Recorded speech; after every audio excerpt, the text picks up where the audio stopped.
Zapovjednik Kraljevo 2, oruđe su spremna.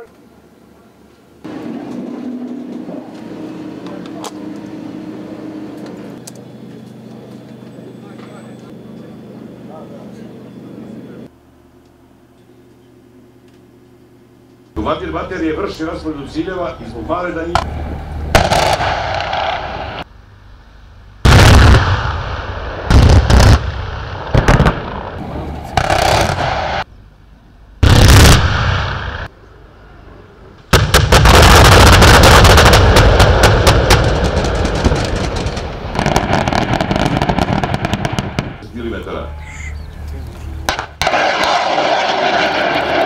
U širem reonu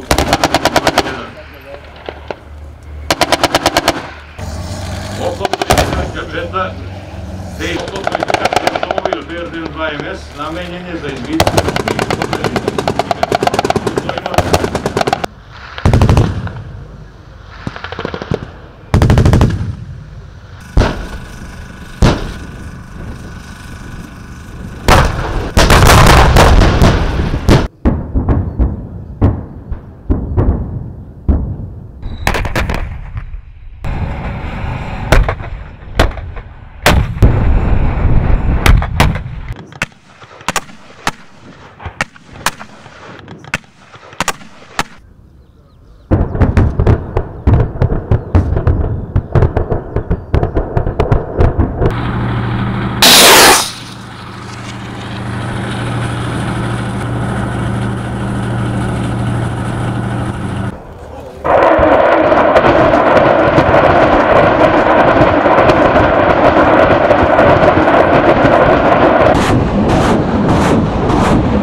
odloženo je tempirnim upaljačem radi bezbednog izlaska odalenja iz reona objekta dejstva radi sprečavanja pačanog dejstva po i do 7G. Nakon dejstva pilot uvodi avion u manevar, izbjegavajući neprijatelju protivvazdušnog dejstvo u nevođenim raketama.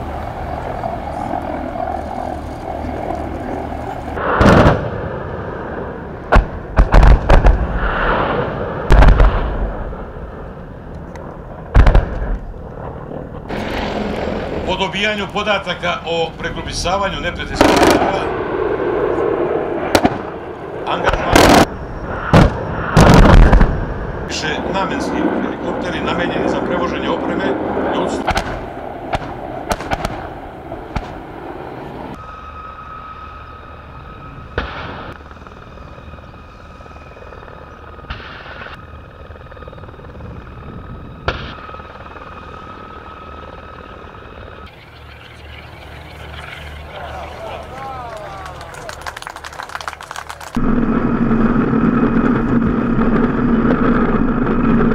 Napada, neprijatelj ostvaruje dejstvo četnom vatrenom grupom u našim snagama, u prvoj liniji dejstvo imitacijskog aparata, dejstvo tenkovskih topova 125 mm i tenkovskih najefikasnije dejstvo ostvaruje se tenkovskim topovima 125 mm, dejstvom